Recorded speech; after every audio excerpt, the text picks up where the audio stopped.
Welcome everybody to our candidate forum tonight for the town of Sunapee, Sullivan Districts 2 and 9.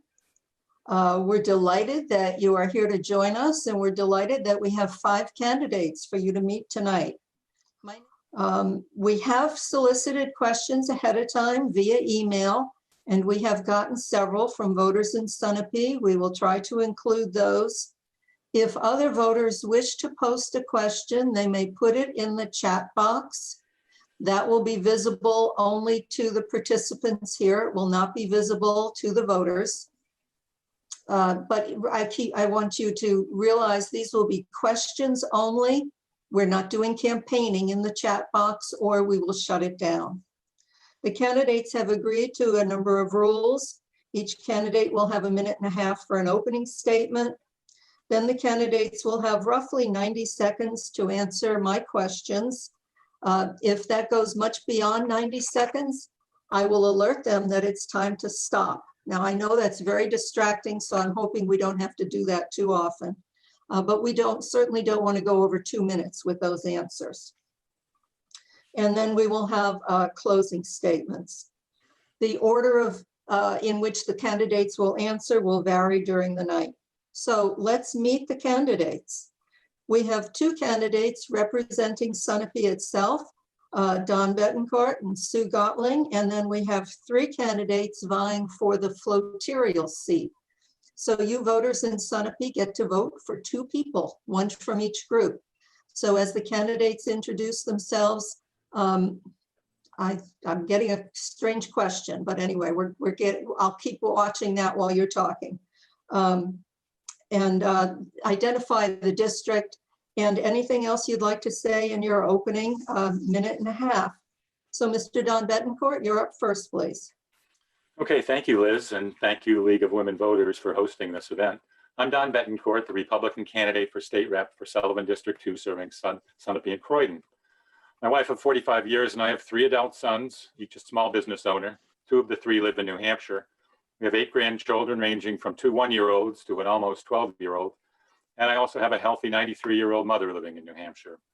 I'm very close to all 16 of these family members, and it gives me a wide perspective of the issues that they each face at their various stages of life. I currently work full-time in 2 New Hampshire small businesses. I own a minority share in a wood furniture manufacturing business in Manchester in partnership with my youngest son. And I also work with another son in his backup generator business based in Concord. Those roles give me a broad understanding of the issues that small businesses face in New Hampshire as we try to help the New Hampshire economy thrive and try to create more New Hampshire jobs. The Democrat Party, not necessarily the candidates here tonight, say that they fundamentally want to change America. They call nightly rioting and looting peaceful protests. They focus on our differences, our skin color, our different genders, our language, and more. 4 years ago, they booed God at their national convention, and at this year's convention, many of them refused to say "one nation under God" in the Pledge of Allegiance. I'm running because I'm concerned about that. Republicans want peace through strength, prosperity through a strong economy, and one nation under God, emphasizing our sameness, not our differences. That's what I want too. I think our founding fathers had it right. Thank you. And running for the same seat, Sue Gottling. Thank you, Liz, and the rest of the league for hosting and moderating this forum. I'm Sue Gottling from Sunapee, seeking to represent Sunapee and its neighboring town, Croydon. I have served in the New Hampshire House on the Resources Committee, Land, Water, and Parks, and Ways and Means, the Revenue Committee. In addition, I have chaired a 2-year commission exploring land use and served on numerous other advisory committees. I take pride in sponsoring legislation with members from both parties, sharing bills with Republican Senators Bradley, Reagan, and Ward, as well as Republican representatives such as Edelblut, Grenier, and Wolf. From 2015 to 2018, 79% of the bills with my name were bipartisan.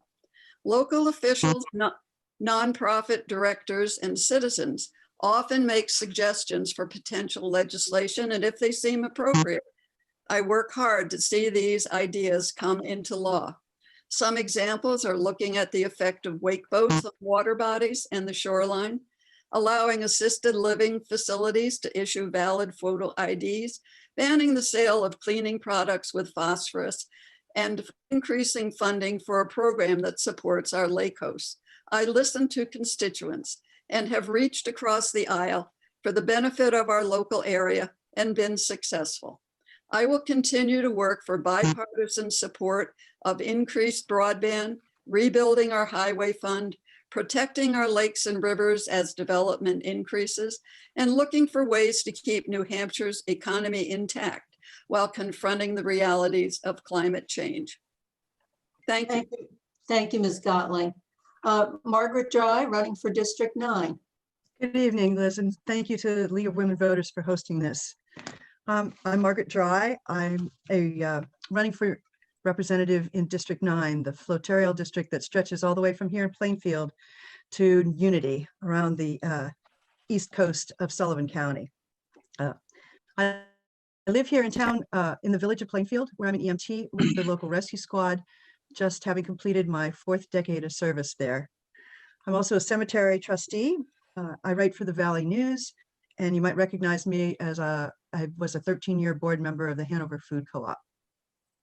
We've been really fortunate here in Sullivan County to have a low incidence of COVID-19. So I'm thankful for that, but I've been watching in concern as events unfold, and some of my favorite restaurants are closing. Businesses are struggling. Neighbors who have small businesses are fighting to stay afloat, to keep the people they have employed and to employ others if it's possible. I'm hoping that we can talk tonight about how to help our county and our state, and I'm glad to participate in this conversation. Thank you, Ms. Dry. Tobin Menard, also District 9. Thank you for this opportunity. My name is Toby Menard, as you said, and I've been on the Historical Society Board. I've worked on the Library Board currently, and I've also been on the Community Center Commission that they're trying to build a new community center in Newport. I've gotten involved in this race because I found myself complaining about politicians in general. And if you're complaining about the job people are doing, you need to actually put yourself forward and do the job. So, and I agree with the issues on COVID. You know, we need to address that and how it's been handled. And beyond that, I live in Newport, and thank you for the opportunity. Well, thank you for being here. And Linda Tanner, also running for District 9. Thank you, Liz. When I started teaching at Kearsarge, I never thought I'd end up in politics, but just as I retired after 35 years in the New Hampshire House was taking funding away from our schools, putting more regulations and restrictions on what could be taught, and eliminating funding for kindergarten, which sent me over the edge, I guess. So I decided that I needed to be part of the solution, and I ran for office. And now I'm serving in my 3rd term as state representative for District 9, which is the flotarial. The last 2 terms, I've been on the Education Committee and was chosen to be clerk for the past term. I was involved in the effort that used surplus money in the 2019 budget to reduce property taxes and fund schools in New Hampshire based on need. But our biggest success was the appointment and funding for an independent commission to study school funding. And their report is due this December. It will guide future legislation based on data from sound research. It has been very frustrating for me in this legislative session that was prematurely ended with the COVID-19 quarantine. Several bills I sponsored and many more I strongly supported were tabled or vetoed. There is so much more that needs to be done to strengthen all our public schools, eliminate the inequity of public education across the state, address issues around energy and climate change, but start rebuilding our communities, our businesses, our schools, our lives from the effects of COVID. We need to work together to build a better future for all Granite Staters, and that's why I'm asking for your vote and support. Thank you. Thank you, Ms. Tanner. And since you brought up education funding, and we've gotten questions about that, obviously a big issue, I think that's where we'll start with our questions. As Ms. Tanner mentioned, the Commission to Study School Funding is developing recommendations. Their report will be out in December. Certainly, the imbalances between rich and poorer towns are now further complicated by remote and hybrid learning circumstances because of COVID. So if elected, what steps will you take? What kinds of bills would you support to ensure quality education for all New Hampshire students? And we're going to start with Margaret Dry on this one. We're looking at a far different landscape in 2020 than we looked at back in 2019. I personally know people who have done just about every kind of schooling in the last 6 months, from homeschooling to online, remote from another school, to remote learning for the regular school, to hybrid learning, to small co-ops, to one family that hired a person to come and nanny their children, be a nanny for their children and homeschool them basically. So there's a lot of variation going on here. And I think that we need to look at something beyond the bricks and mortar schools that we've been looking at. And I think that private schools and online schools are going to play a role in the horizon and the landscape of education for the next few years to come. There are going to be students who can't return to a brick and mortar school. There are going to be some who are just going to be have to have a different form of learning, or may require smaller settings like private schools and homeschools allow. So I think the easier we make it for people to have choices on where to send their children, especially in a time when their health or their life might depend on it, the easier it's going to be for everyone. And I think it's going to take a lot of discussion, a lot of change, but I think we'll be the better for it in the end. All right, thank you, Ms. Dry. Mr. Menard, your views on the education measures that you might support if elected. I am a pro-choice proponent on education, but I also recognize that the New Hampshire Constitution requires us to fund education overall. Now, some students have excelled at the homeschool or remote learning. Others do need that, in classroom education. So we're going to have to look at funding sources, where we can have the money come from in order to provide these educations. New Hampshire has a great education system because, if you look at the rankings every year, New Hampshire is in the top 5 for states. And, our worst school is better than most other states' best school. So I want to thank the teachers for all their efforts. And any funds that we do get, we need to earmark for education. We have a tendency, such as gas taxes and things like that, to go, we need these funds for a certain reason, and then we siphon them off. So we need to make sure that any funds we do get go to education, not other projects. Thank you, Mr. Menard. And Ms. Tanner, your topic, your favorite topic here. I know you sit on this committee. I'm a strong supporter of public education, and I feel our Constitution and the fact that it's a public good and we're using public tax money, it should go to public schools. Public schools accept everybody, regardless of their ability or disability. We're doing amazing things in New Hampshire schools. Children who go to New Hampshire schools have a wide variety of choices.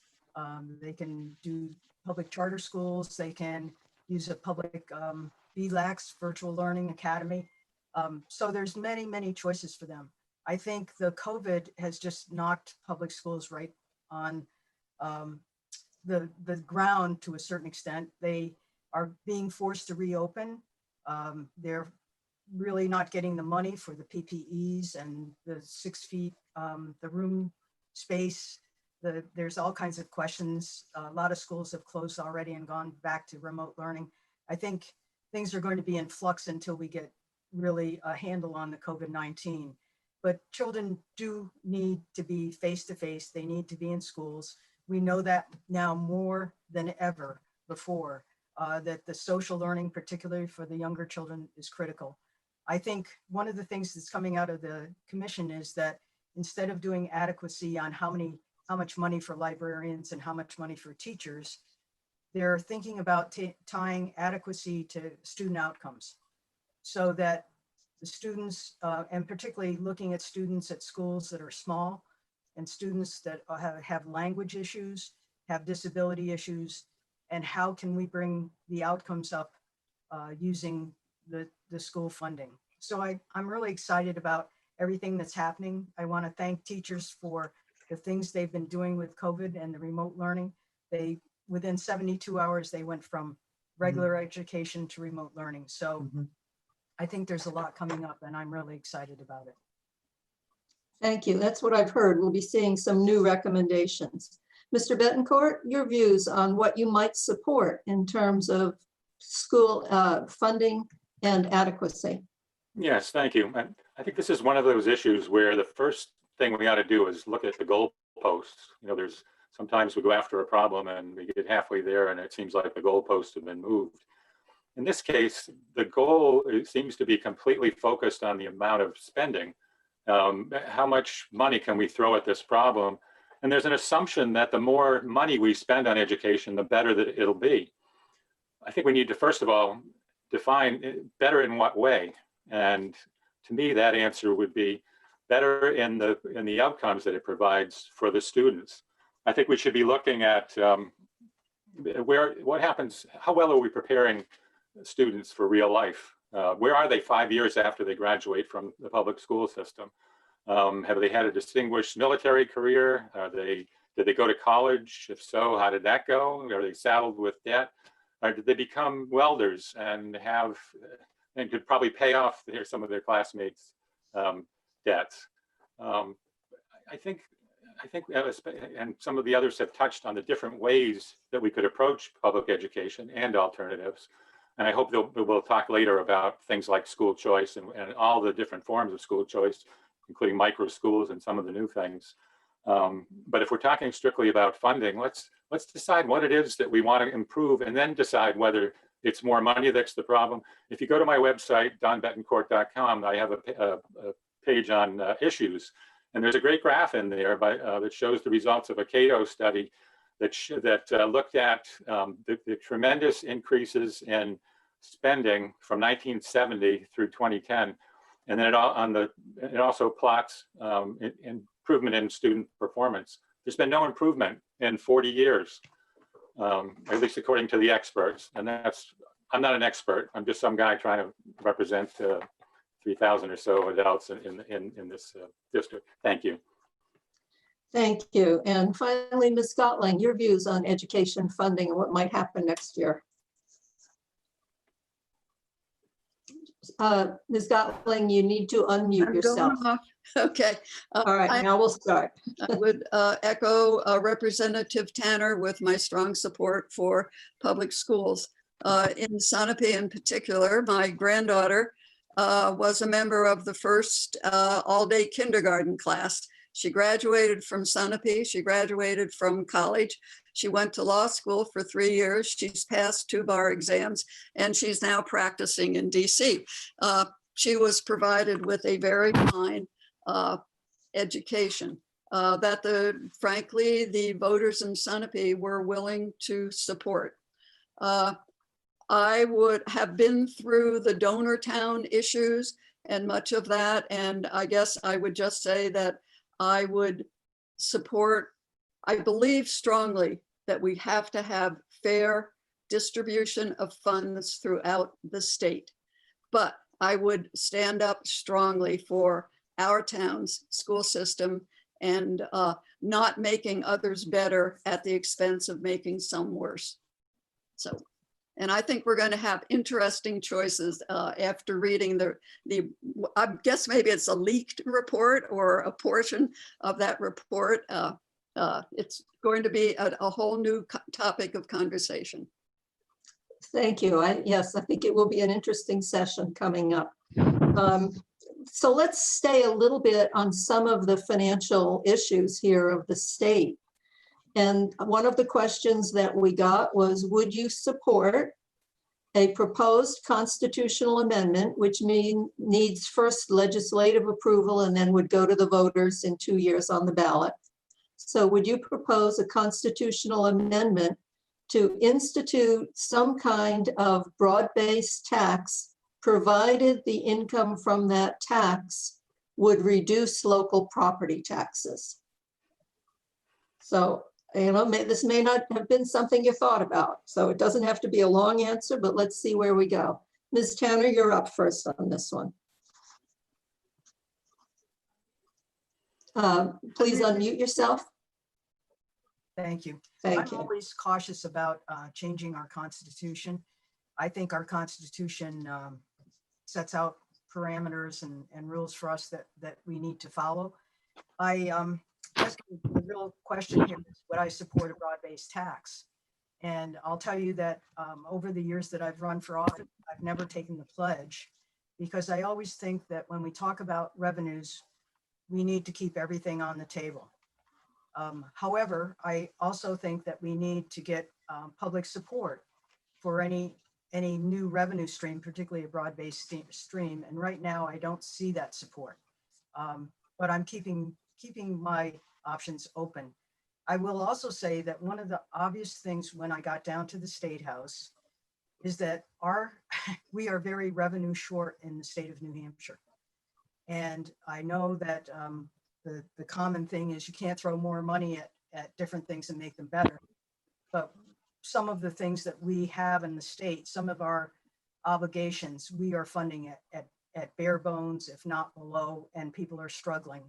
And I think that we could bring that up to a level that would be sufficient without having to spend a whole lot of extra money, and we would see a great deal of benefit from it. Thank you, Ms. Tanner. So we're specifically asking about a possible constitutional amendment to let the voters decide whether a broad-based tax to offset property taxes would be a good idea. Margaret Dry, would you like to answer next? Yes, thank you. I also am hesitant to change the Constitution without a lot of discussion. And I'm not sure that we've had the discussion yet on this that's sufficient to do that. I'm also confused because I think Article 5 gives the legislature the authority to tax. So we could enact a broad-based tax. The question would be, who would be responsible for making sure that it reduces the property taxes? I have yet to see a plan that would dollar for dollar guarantee me that my property taxes would go down, and nothing that would guarantee that they would stay that way, because it seems once you open a stream, it's very easy to increase a tax or to replace a tax with another tax. I think, no, I would not support this. Thank you. Mr. Menard, your views on a possible constitutional amendment? I wouldn't support it because, as previous candidates said, once you open that up, there's nothing that keeps it from just, as we've seen in other states, it just becomes a spigot that gets wider and wider. So I would not support it. I would support, the legislature actually taking responsibility for anything that they chose to do, instead of just saying it's the Constitution. Okay, thank you. Ms. Gottling, what about you with a proposed constitutional amendment for a broad-based tax? Well, I've been through one fight over making a constitutional amendment related to education, and it was not pleasant. I would not support that. And I'd also mention that I have never taken the pledge. And when we feel public support for a different way of financing our state, I think we're all going to know it. And then we're going to make decisions based on that. But I don't think using the Constitution is wise. Thank you. And Mr. Bettencourt? Yes, thank you. I have taken the pledge because I spent some time in another New England state earlier in my career, and I left that state a long time ago. But Lowell Weicker was governor of Connecticut when he told us just what we heard in that question, that if Connecticut instituted an income tax, that property taxes would plummet. Well, the state's economy plummeted. That tax destroyed Connecticut, to the point that those of us who left that New England state in the mid 2000s and we're unable to sell our real estate, our homes, because we just couldn't believe how much their value had plummeted. That was a big mistake. So 14 years ago, the house that I finally sold in last April was worth half of what it was in the mid 2000s. And that's because the spending did not stop. Property taxes stayed the same or went up, and the income tax just added to that. I would not support it. There's a certain skepticism among all the candidates. That's for sure. Let's change the topic a little bit. Another question that we got from a voter in the Sunapee area has to do with public safety, specifically firearms related. And I'll let you decide which of these questions you'd like to address. Your position on semi-automatic weapons. We had a bill that would restrict that, I think 2 years ago. Your views on gun background checks, and your views on the so-called red flag laws, where somebody who is deemed to be dangerous to himself or others could have his firearms temporarily removed. So I'll let you each decide how you want to address that question. And we're going to start with Sue Gottling on that one. Oh, okay. Let's see. It's the red flag, semi-automatic weapons, and background checks. Yes, Well, I might mention we'll see how I do. we'll try. Okay.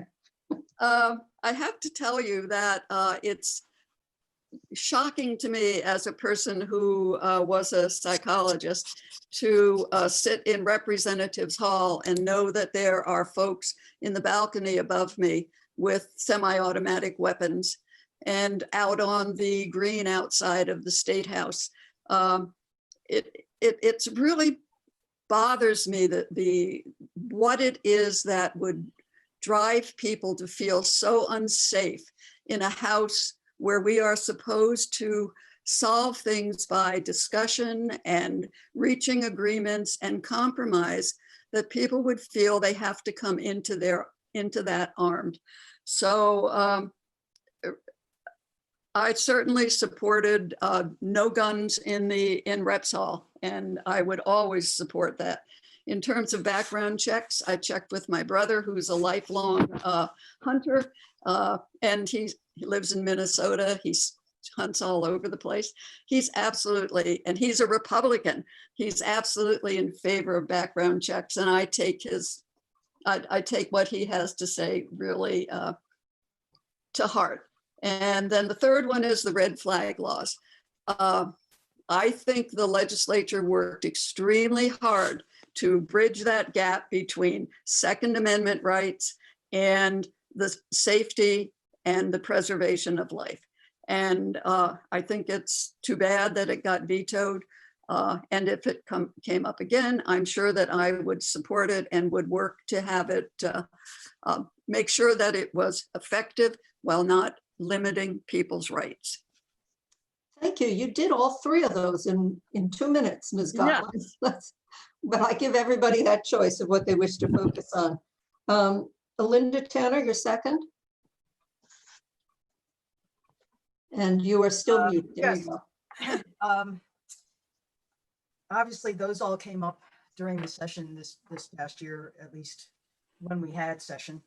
And I am a firearm owner myself. I grew up in Northeast Pennsylvania, which is a very big hunting area. We got the first day off of hunting season from school. We were allowed out that day.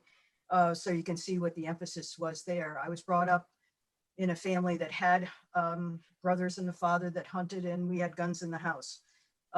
It's a much different feeling, I think, for some people who have never been around guns, that when used responsibly, when used legally, they are just a tool. And they certainly has been, in my mind, really taken to the extreme of late. I believe in common sense, reasonable background checks. Part of the problem with background checks, because I did an extensive thing on background checks for people working in schools, and the background check thing is all over the map. It really needs to be firmed up. There needs to be a centralized location for them. and a specific way to do them so that it's equal and also with reasonable and quick responses on it. The red flag laws, I think they have merit. The ones that came through the State House this last year, I didn't think had enough protections for those people that were accused of, or not accused, but certainly designated as unable to have a firearm or shouldn't have a firearm. I think waiting periods are much more responsible and have been proven to cut down on suicides and also on the type of behavior that's very spontaneous when there's a waiting period. So those are some of the things that I think about as far as guns are concerned. Thank you, Ms. Tanner. Mr. Bettencourt, your view on some of these gun issues, please. Yes, so I'm going to address all three at once by simply saying that I'm a strong proponent of protecting our Second Amendment rights.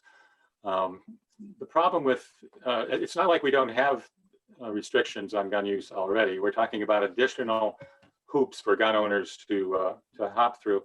That'd be great if everybody obeyed the law, but people, how's that working out for our drug problems and other things?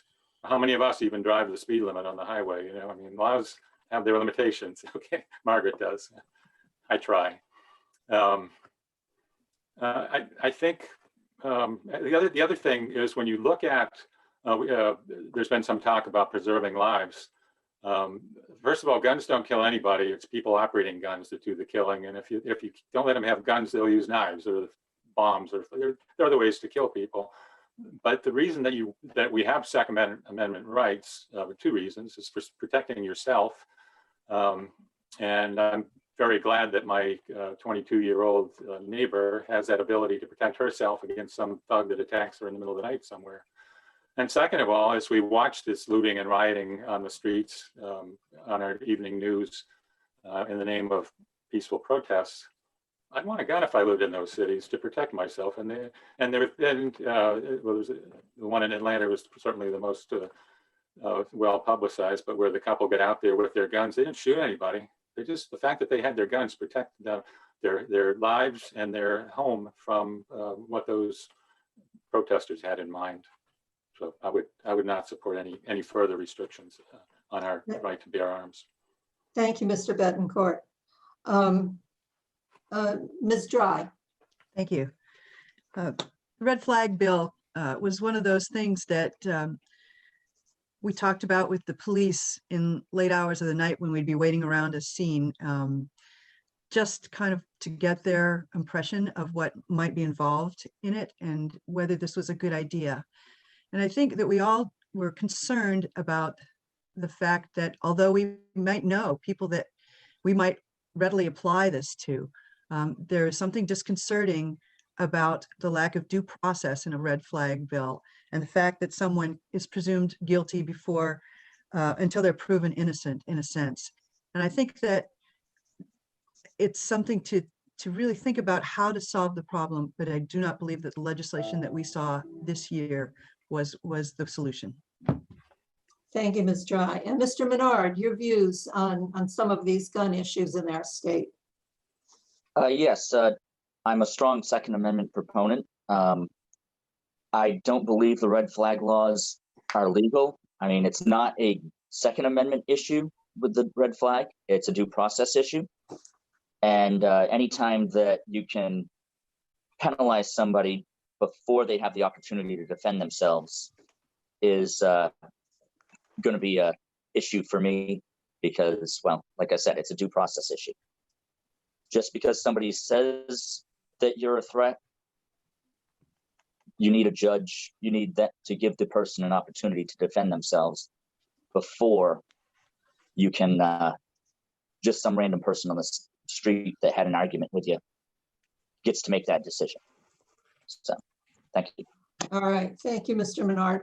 We're going to shift tactics a bit here. One of the first decisions that the new House of Representatives will have to make is the election of a Secretary of State. How would you decide whom you would vote for in that decision? So this can be a fairly short answer. Mr. Menard, you're first. You said for the Secretary of State? Yes, I think we do that in December of right after you're elected, just about. Okay, I have not personally looked into, this, so I don't have a lot of information. I would have to look at, the people that are putting themselves forward. And I would want somebody that follows the Constitution, follows the regulations, because as a libertarian, we have run into that issue of people deciding which rules to follow and which ones they don't, enforce. But that's all I can say on that. All right, thank you. Mr. Bettencourt? Well, if Bill Gardner's running, he's got my vote. He's a rock star as far as secretaries of state go, if there is such a thing. And why is that? Because he's bipartisan. He believes in the Constitution. And in general, if he's not a candidate, that's what I would look to as well. We don't need that position should never be political. And we want somebody who can preserve our first in the nation status for elections. Thank you. Ms. Gottling, you've been in this position of voting. How would you make your decision? And you need to unmute yourself, Ms. Gottling. There you go. I would make it on the qualifications of the persons who are running. I think in this day and age, it has to be somebody who's really computer savvy. And I also would hope it would be somebody who was willing to look at the effectiveness of some of the things we're doing now during COVID and perhaps allow that to continue. It does seem to me that some of our insistence that we can't, that you have to have a handicap to get an absentee ballot, or some reason you can't show up. I think I would like somebody who would be willing to look at some of those issues that perhaps the COVID has brought really more clearly to mind for voting. Sunapee, by the way, had no rejected absentee ballots, and they do. Wow. They do. Our clerk does an absolutely, and her assistant, fabulous job. Thank you, Ms. Gottling. Ms. Tanner, we got a couple of messages that people are having a little bit of trouble hearing you. If you could move a little bit closer to your microphone. And so you're up next to talk about possible Secretary of State. Okay, I'll move up and then I'll try to check my audio settings after I get off. Yes, I've been through it. And what I did was I called all the town clerks within my 8 towns in the district, because the Secretary of State and the town clerks work hand in hand. And they, I was interested in their ideas about what was happening down at the Secretary of State's office, particularly in terms of the elections. They strongly supported Bill Gardner, and I did too. However, I do have some issues with the Secretary of State's office as far as their website is concerned, as far as some of the things that the Secretary of State really got into in some of the legislative efforts on redistricting and some of the voting right legislation that went up, which I felt he should have stayed in a neutral position on that and let the legislature sort that out. I also think that entire office, you walk into the office and it's like walking into 200 years ago. It's just amazing. And I love history, but I also love efficiency. And I think there's a lot we could do with efficiency. I'm hoping that Secretary Gardner will go out on the top of his game, and that we have some people coming up with new ideas and make a decision about them when we see them. Thank you. Thank you. And by the way, that the sound came through better on that time, Ms. Tanner. Ms. Dry, what about you? Have you thought about Secretary of State? I agree. If Bill Gardner's in the running, I would vote for him because he's experienced, he's knowledgeable, he's got a good track record, and town clerks seem to like him. If he's not running, we have to remember that this is the face of New Hampshire for the presidential candidates that come into the state. And we'll be looking for somebody who would be experienced, but also welcoming and fair. All right, thank you, Ms. Dry. Sticking with the idea of state legislation and so on about voting, The legislature will be charged with redistricting in 2021 following the census report. That is, the legislature appoints a committee and then votes on a new plan for which towns are grouped together in which districts. What will you do if elected to make sure that that process of redistricting is transparent, includes public input, and does not create partisan advantage through gerrymandered districts? Mr. Bettencourt, you're first, please. Well, that's one that doesn't come up too often. So I would need to study how that's been accomplished and somewhere else, if it ever has. To me, it's always been a political. That's why it's called gerrymandering, because there have been some pretty incredible stretches made for political purposes. So I'd like to take advantage of successes that other states have had. And that's actually the way that I would address any problem that I don't consider myself an expert on. Is we have computers these days. We have more data than probably in the last 10 years than all the rest of recorded history. Let's take advantage of that. Let's not try to reinvent the wheel every time. And I'm not sure it's even achievable, but let's give it a shot. Thank you, Mr. Bettencourt. Ms. Gottling, how would you make that process transparent and public and nonpartisan? Whoops, you have to unmute yourself, Ms. Gottling. Sorry about that. That's okay. I think it's too bad that the bill to have a non-political, bipartisan, whatever you want to call it, commission established that would do the first run through on redistricting, and then the legislature would have had the ultimate vote on that. But there would have been a great deal of input that would have been public and would have been by all voices would have had a chance to speak. And that's the kind of thing that I would hope we might at some point come to. And I think there are states that do things like that. Thank you. And yes, there are, Mr. Ms. Well, yes. I'm talking to the expert here. Ms. Dry, what would you do to make that process nonpartisan and transparent? Speaking from the one end of Sullivan County to a district that goes all the way to the other end, I would actually like to have people look at a topographic map when they do this, rather than just a map. I think that we're bound by statutes. We're also bound by the fact that we have to do it in a geographical area, a county, and there have to be contiguous towns. Somebody wasn't reading the map real well when they did Flotarial District 9. And but beyond that, we can make it a transparent process. It's hard in these days of Zoom calls instead of meetings to do that, but it's even hard to get people to come out to public meetings.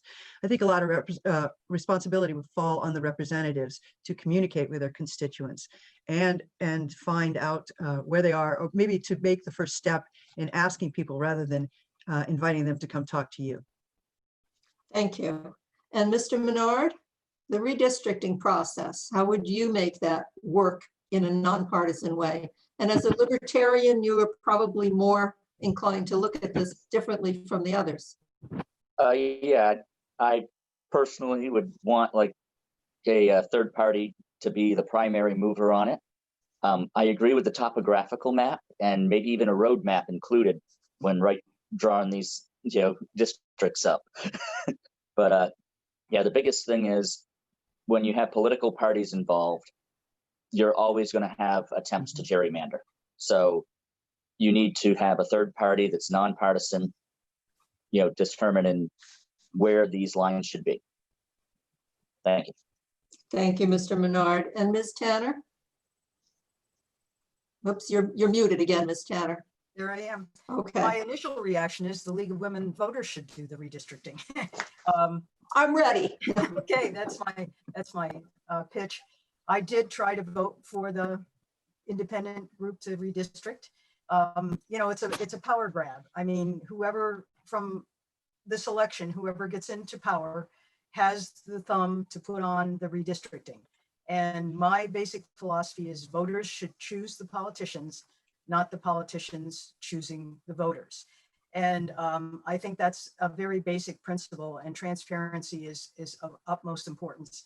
This last 10 years ago, when they did the redistricting, not only did they put in the flotarials, which, as Margaret said, are crazy, because a small town like Springfield has 3 representatives, and a town like Sunapee that should only have 1 representative has 2, but Sunapee's bigger than Springfield.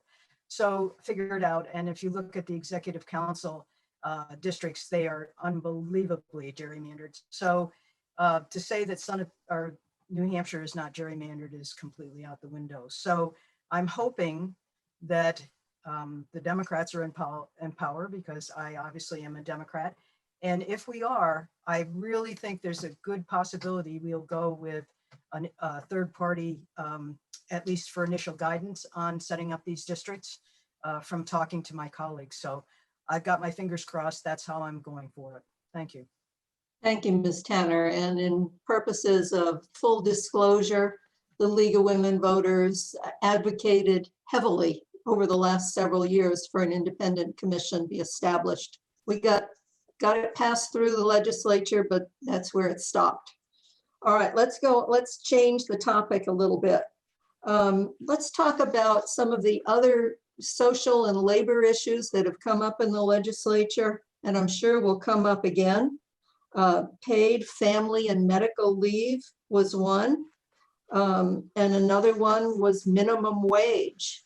The current New Hampshire minimum wage, on paper at least, is set at the federal minimum of $7.25 an hour, although there are very few jobs that are offering that low wage, certainly not full-time jobs.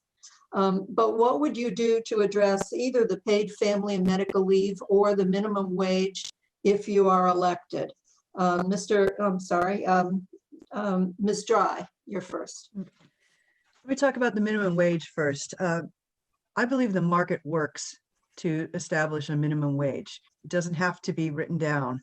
If you look at the restaurants, fast food restaurants in my area, places that are hiring, they have wages that are high above what I thought might be a starting wage. And that's because the market's driving it. They need to compete for workers, and they're offering what they need to do that. I've seen that in other cases with my children.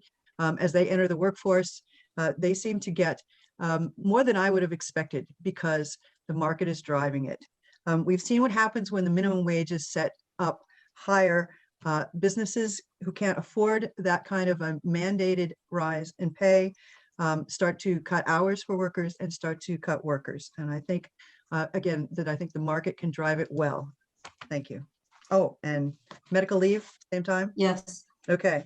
Family medical leave. I agree with Governor Sununu that I agree with his proposal, which would be to make it voluntary on the part of businesses to offer it, but to offer them an incentive to do it. I don't believe that. I believe that what was proposed was an income tax, because it was a tax on wages. And I like the way that he looked at it better. Thank you, Ms. Dry. Ms. Tanner, either of those, paid family leave or minimum wage, or both? I'll take a shot at both. Okay. Minimum wage, as you said, we're at $7.25, defaulting to the federal. We actually have no minimum wage in New Hampshire, and we are an island in New England. Everybody around us has a minimum wage and has it higher than we have. The minimum wage is important because people shouldn't have actually 2 full-time jobs and not be able to afford the rent and the housing around us, and to eat. And the people that benefit from not having a minimum wage are the big businesses. The mom and pop stores already pay more than the minimum wage, and they are receptive to the needs and wants of the people that work for them. For the big box stores like Walmart and Home Depot, they can pay a low wage, and then the rest of us have to pay taxes for SNAP, for food and housing supplements, to help these people actually live a decent life. So I am in favor of raising the minimum wage and raising it over a period of time. And I thought the proposals this year, there were several of them that had a gradual raise, were very well put. the family medical leave insurance, the way that Governor Sununu proposed it, wasn't going to work, and it was only for state employees. So the family medical leave insurance that Dan Feltus, who's running for governor also, has proposed is set up similar to unemployment insurance.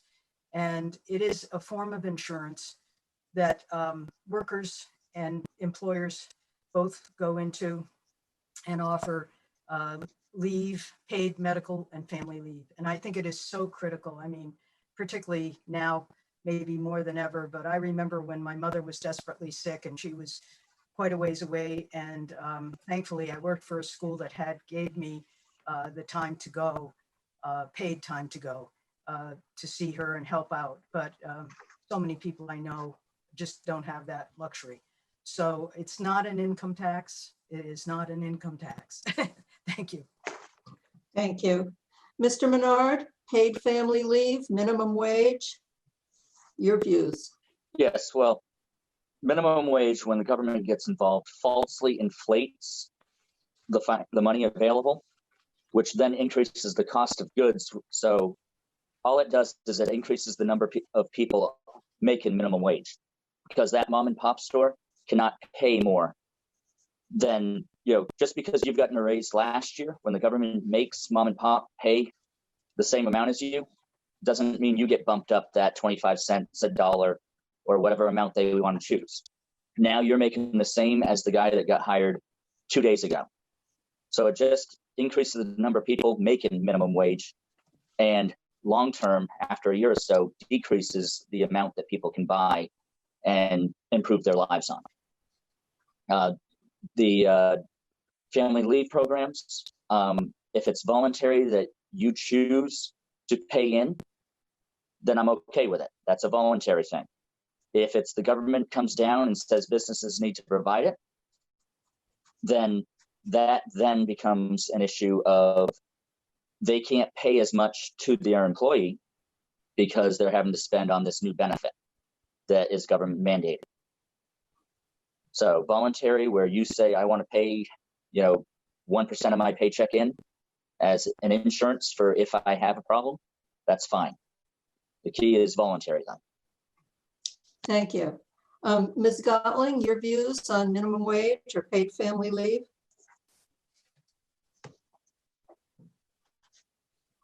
Whoops, you have to unmute yourself, Ms. Right. Gottling. I can remember when New Hampshire took pride in having a minimum wage that was higher than the federal wage, and that pride seems to have disappeared.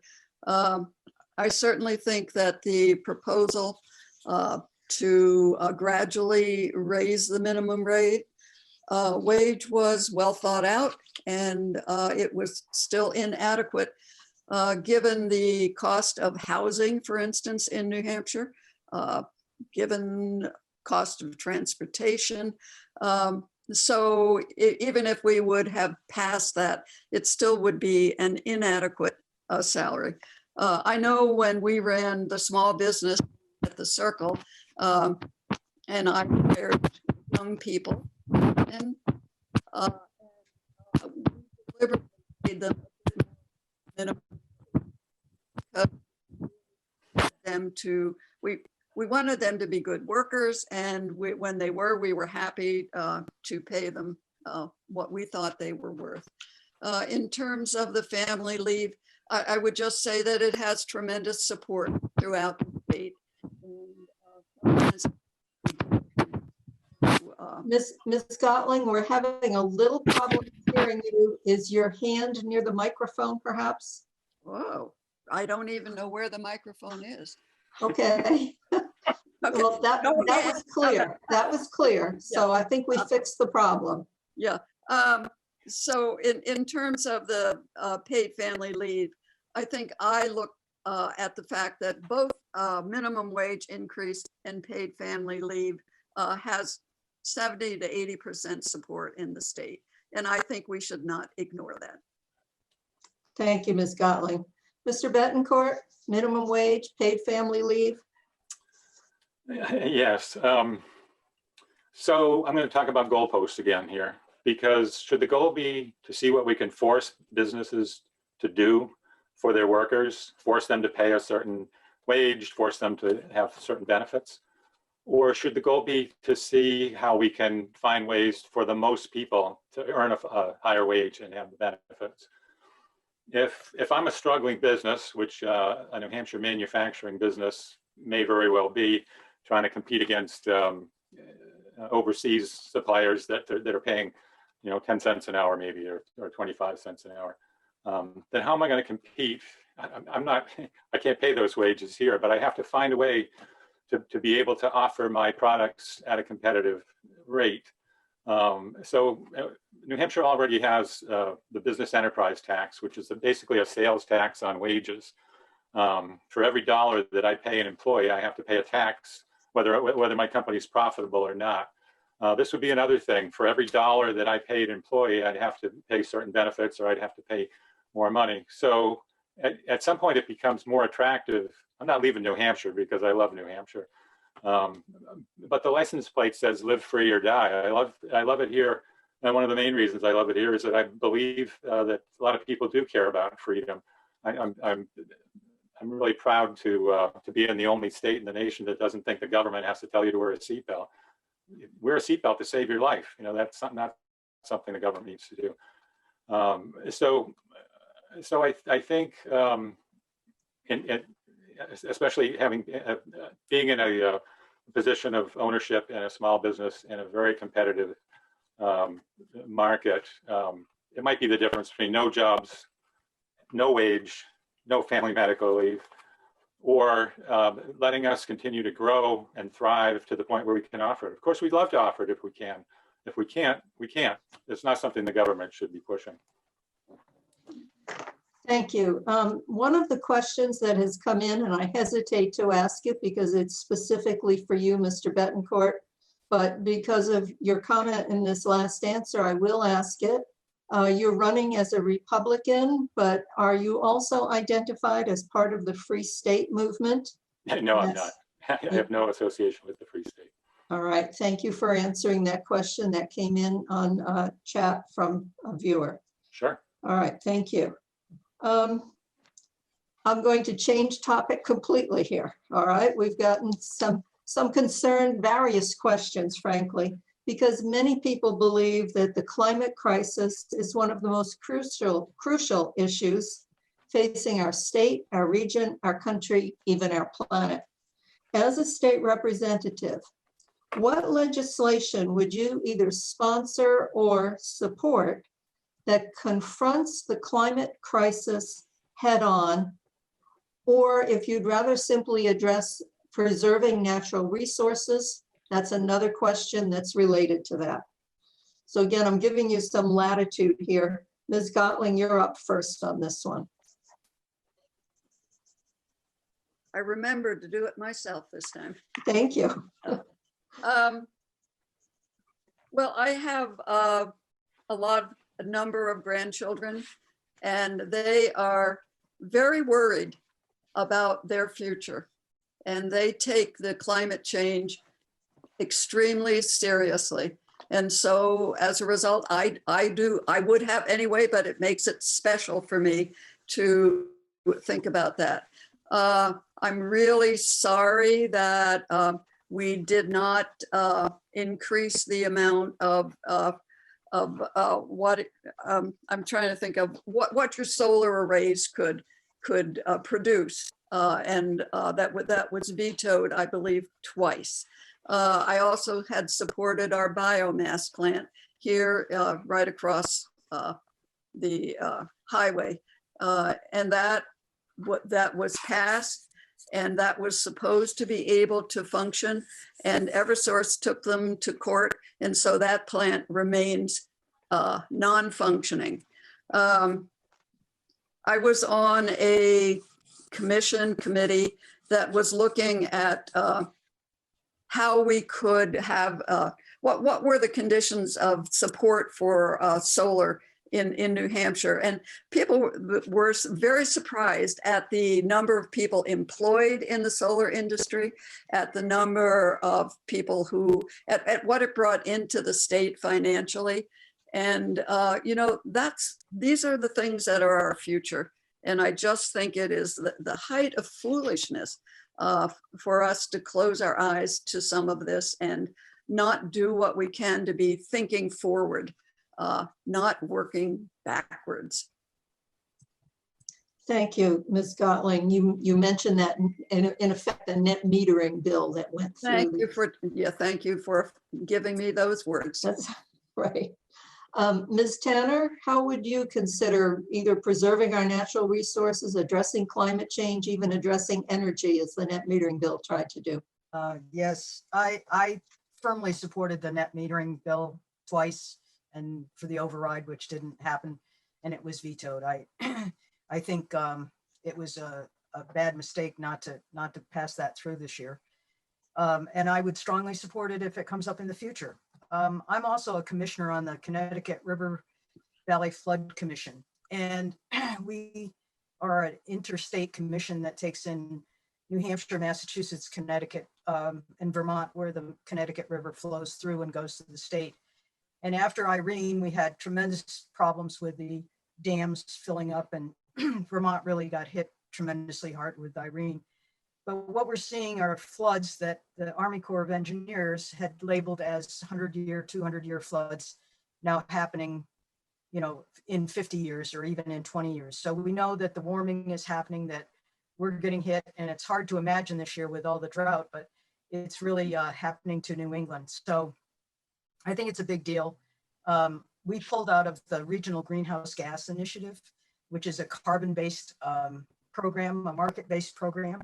And I would definitely go back to that, where we are part of that Regional Greenhouse Gas Initiative and we do tax carbon.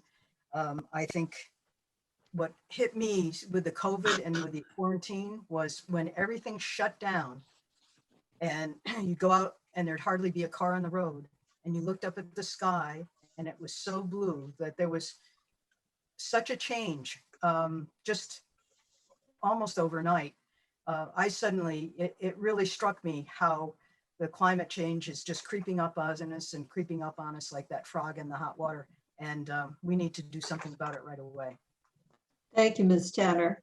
Mr. Bettencourt, how might you address the climate change or our natural resources issues? Sure. Well, I started my career in the nuclear power industry in the 1970s at a point where it was anticipated that it would be so inexpensive and so clean that it wouldn't be metered.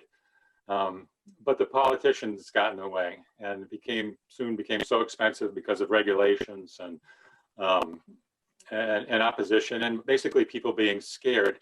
And when I hear someone say that their granddaughter is terrified of climate change, I have a book to recommend because I'm halfway through it. It's Michael Schellenberger's book, Apocalypse Never. And it's a guy who's been in the movement for decades, and he started to notice that just what granddaughters are being told, that the climate change is going to kill them. Nobody ever said that. The scientists never said that. They talked about warming, some of it man-made, some of it natural. There are cycles that happen, and but the fact is, well, I'm going to go back to goalposts. I know you're probably somebody's got to be sick of hearing that, but should the goal be to solve global man-made, the portion that's man-made, or should our goal be to solve the world's biggest problems, to put those resources into the biggest problems? The last time I heard of a ranking of the planet's biggest problems, global warming ranked near the bottom. It was number 45. There are much bigger problems like clean water, like disease, like poverty in overpopulated countries. We should be looking at those things. If you read the book and also watch Michael Moore's movie, Planet of the Humans, where he explains what solar power is really all about, it doesn't make any sense. You can't replace carbon generation facilities with solar. You have to have both, because the sun doesn't shine all the time. It wouldn't be working too well at this hour, would it? Okay, I'll stop. Thank you. You've given us a book title for later. Ms. Good. Dry, your comments about the climate crisis, natural resources, et cetera. Thank you. I'd like to address biomass, which people think of mostly as an energy source, but I really think of as a natural resources protection. I took the tour of the biomass plant that's down near Springfield, and was very impressed at the kind of the closed loop from lumber to low quality lumber and just the scrub kind of things being used for another purpose, for energy. And the fact that with the scrubbers, it was very little waste in the cycle.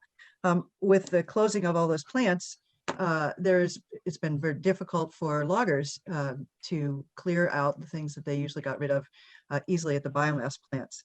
But biomass and solar and wind by themselves are not going to generate the energy that we need to run New Hampshire. And I think we need to look at other alternatives. And I was very pleased to learn about the small nuclear plants that were lower, just much smaller and could be made almost anywhere and stacked together to meet the needs of areas. And those were carbon free. And it's something we need to look into. I think there's a lot out there. I would hope that we would put money into research and entrepreneurs who are willing to ask these kind of questions and look in these kind of directions.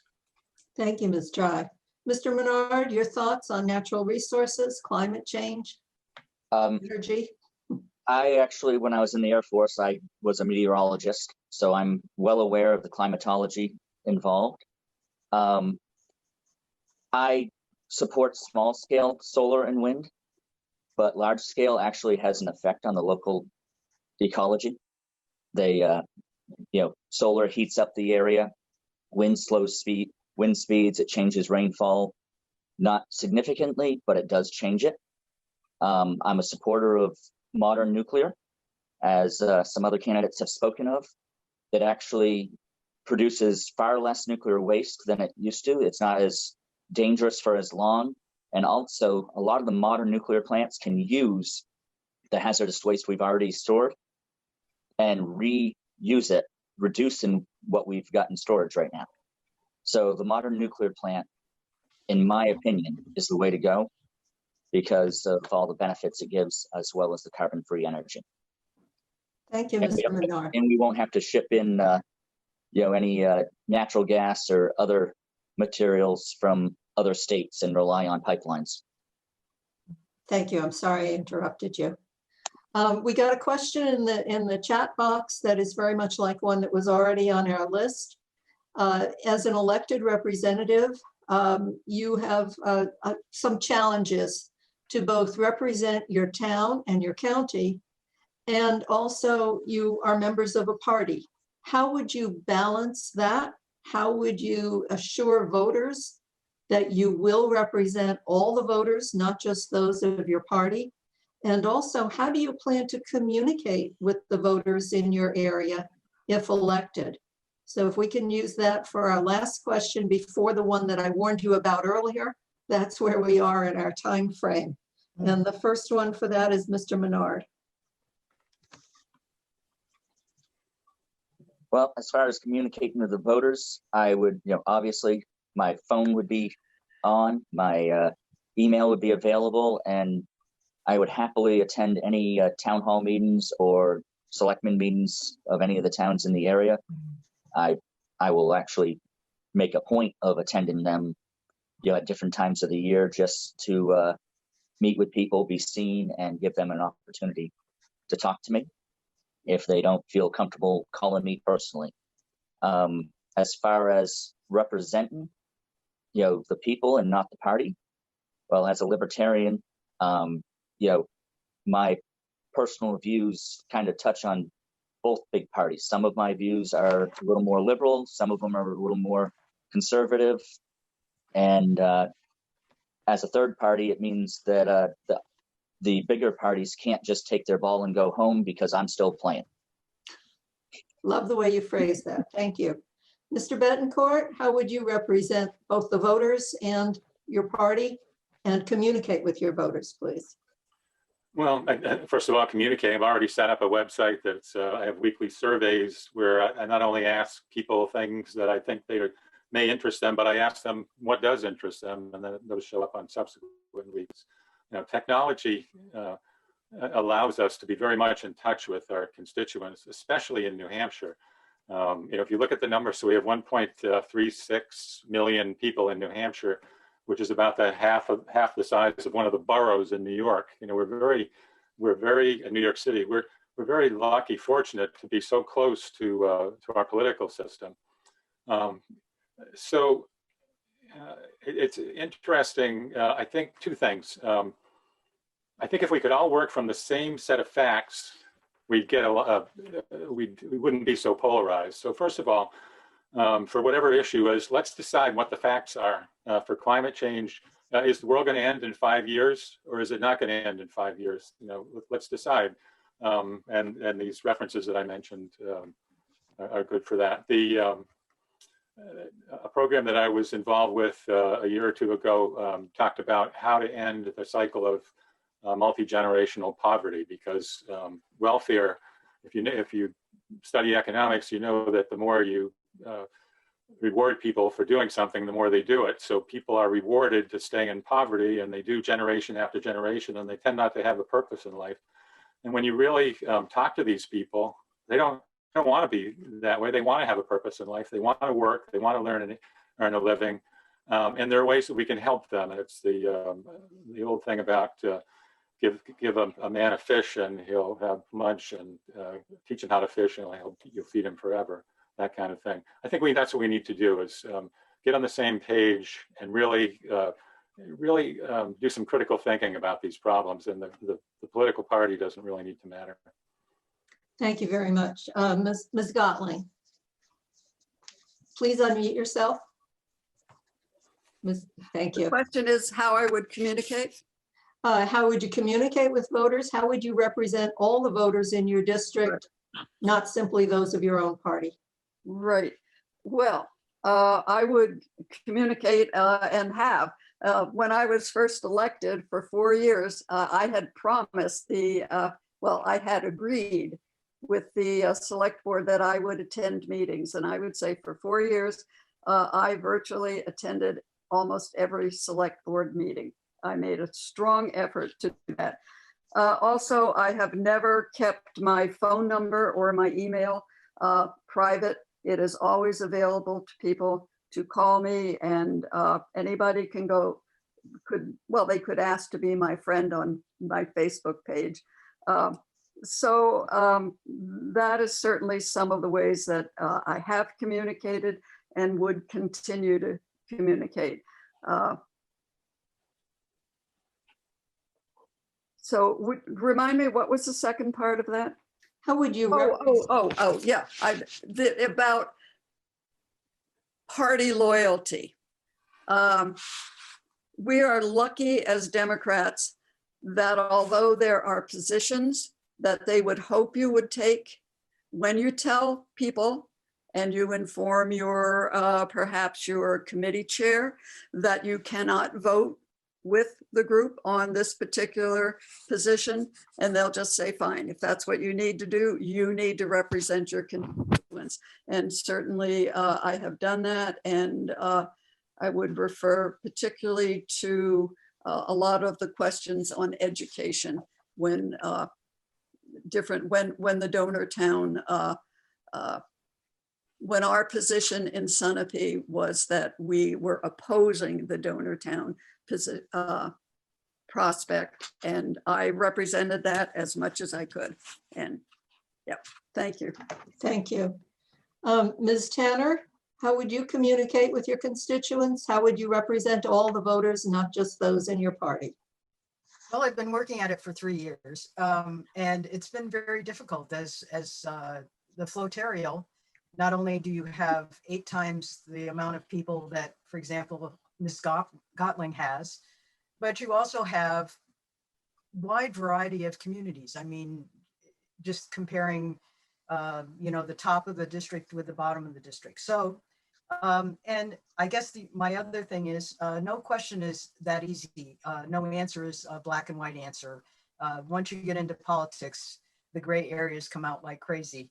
And so I think listening to the testimony when different bills come up, certainly people have my legislative email, they have my home email, they have my home phone number, which I post everywhere. They have my Facebook page. They can see my car that has my legislative license plate on it. And I do get constituents to come up to me at gas pumps and in grocery stores and talk to me from time to time. People that for example, if something comes up, like I told you with the Secretary of State's, I called the town clerks. I try to go to a variety of people who might be interested in that subject. With all the COVID and the CARES Fund, I called all the superintendents and many of the principals of the towns that I represent to see what their views are. So you kind of, at least my feeling is, you take it all in. I've thought about having a town hall, but it's very difficult to have a town hall unless you have the other candidate or the other representative in your area also be willing to show up at the same time and listen to the constituents. But constituents that want to be heard really have every opportunity and certainly make their views known. Thank you. Thank you, Ms. Tanner. Ms. Dry, how would you communicate? You have that same floterial huge area challenge. And it's true. It goes from small town to large town. A lot of towns with industry and some without, and different tax bases. It's just, it's a kind of a very small microcosm of what the state of New Hampshire is. And in the legislative arena, I think we need to pay a lot of attention to what the committee reports are, because these are the people that look into the bills, hear the testimony, hear the experts, hear the questions, hear the general public. And that would be something that I would look at when considering how to vote.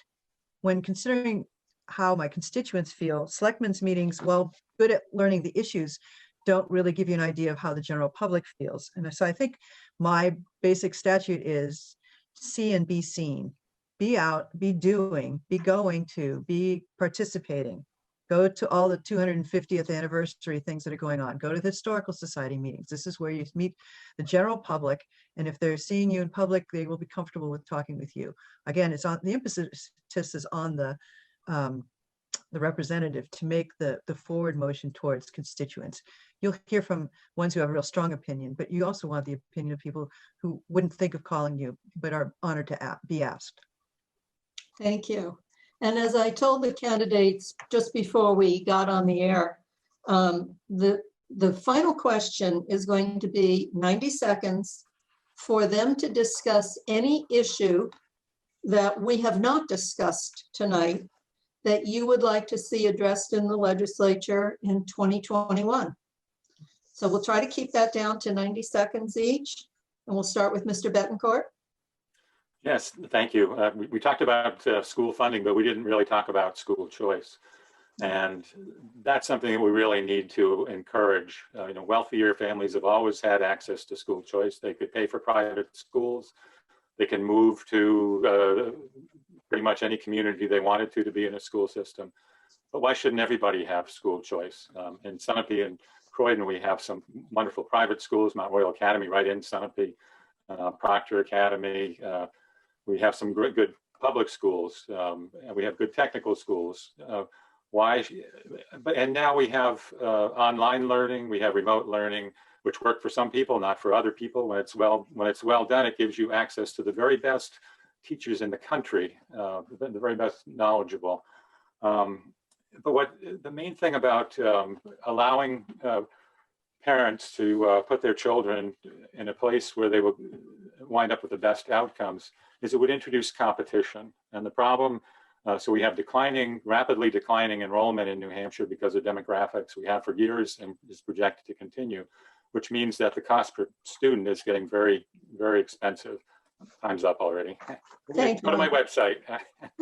That was fast, I know. Ms. Gottling, what issue would you like to address in 90 seconds? Please unmute yourself. I would address the problem of keeping our students in New Hampshire after they graduate from high school, and the high cost of higher education. I think is just drives students across the border or to other parts of the state. In addition, we have minimal scholarship help for students that want to stay in the state. And, you know, when we know that we are an aging state, and we also know that we need workers, and I just cannot understand why we don't offer more support so that our tuition costs are less and that our students do not have the highest debt in the country. So I think the legislature should definitely pay attention. Thank you, Ms. Gottling. Ms. Dry, what issue would you like to bring up that we haven't talked about? I want to talk about legalizing marijuana. Vermont just moved to a retail state for marijuana, and I just want to encourage New Hampshire not to be swayed by that, but to stay the course and not legalize it.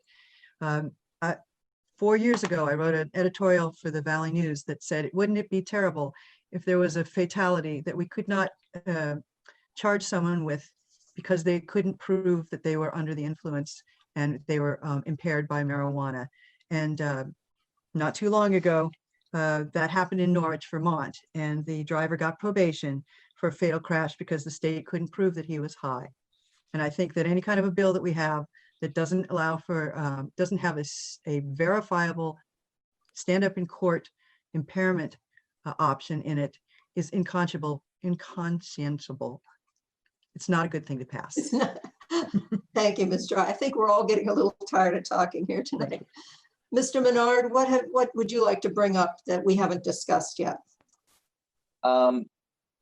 Actually, voting and being able to run for office is an issue for me because as a libertarian, I ran into that while we're supposed to social distance this year, I had to petition to be on the ballot. You know, I mean, for me, it was a relatively small amount. For other candidates that were statewide, you had to have, 1,500 to 3,000 valid registrations, people who were registered to vote to be willing to sign a petition to be included on the ballot. We took it to court. We won to a degree. It got reduced by 1/3. So instead of 150, I needed 97. But in an era of COVID, the fact that I had to actually go, talk to people and hand them a paper to sign if they were willing is concerning. The fact is, if a person wants to run for office, they should be able to run for office. Let the voters decide who they want and who not to. Yes, there are some people out there that will run. They got some crazy ideas out there.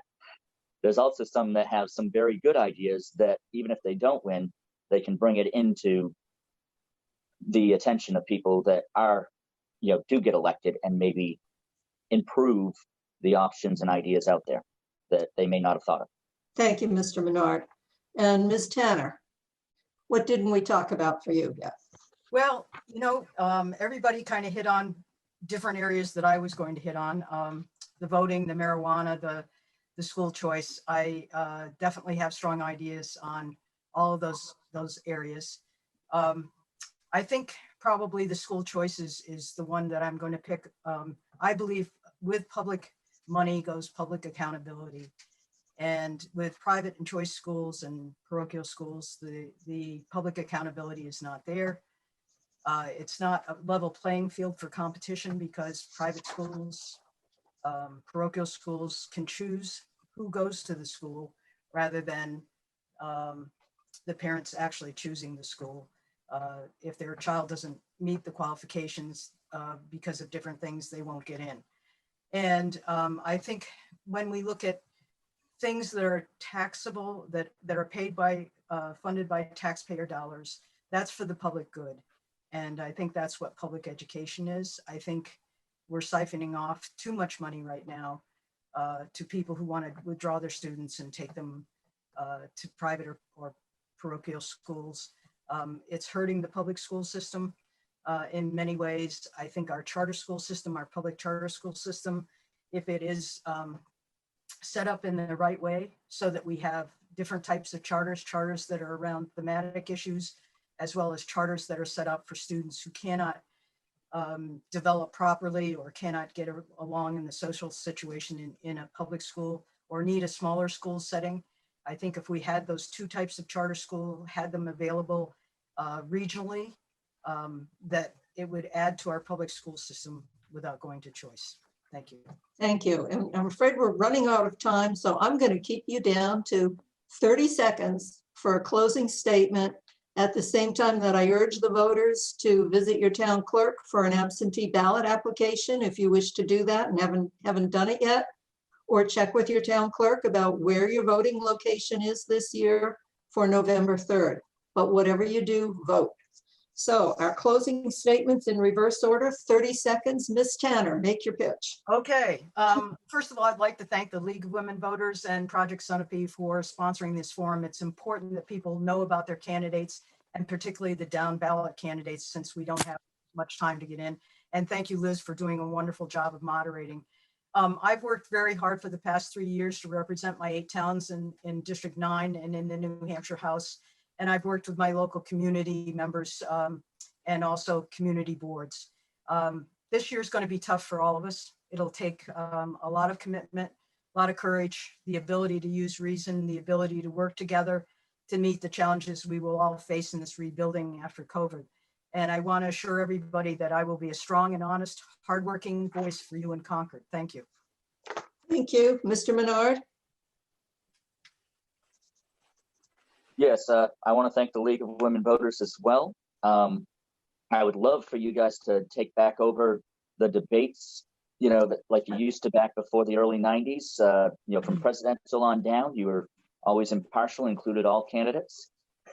And that's all I'm going to say. And I hope people have the opportunity to look at my website, learn more about me, and hopefully support me. Give us your website real quick. It's http://tobinmenard.com. Thank you. Ms. Dry? I am accessible. I'm even in the phone book. I'm used to getting calls day and night from the rescue squad. I would love to get, calls from constituents. I have a website, drynh.com. I'm on Facebook. I'm on Instagram. And I'm out and about, and I am always willing to talk. Thank you very much for this opportunity this evening. Thank you, Ms. Dry. Ms. Gottling? Unmute. Here we go. Thank you. I believe that I have shown in the past that one of the things I work hardest at is reaching across the aisle, because legislation is best when it's supported wholeheartedly or by both sides of the aisle. I think I've been very successful at that. And in terms of the community, I see people all the time, and I hope they don't seem reluctant to speak to me. So, when I'm at the library, or when I'm at Sunapee Seniors, or when I am going to a school board meeting, people see me, they talk to me, and I hope they will continue to do so.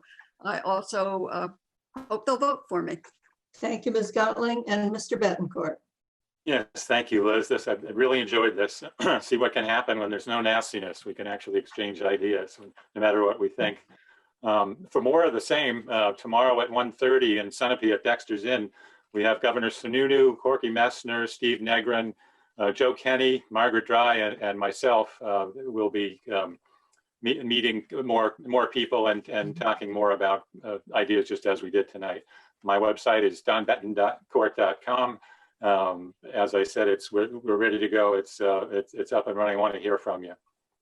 Thank you. And normally in a live forum, I would now lift my ban on applause and have all the voters applaud you for coming, giving us your thoughtful answers. So we're doing that virtually for you.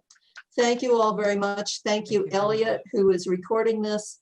And tell your friends to find this on YCN Cable or ycnnow.com. So thank you very much and good night. Good night. Thank you.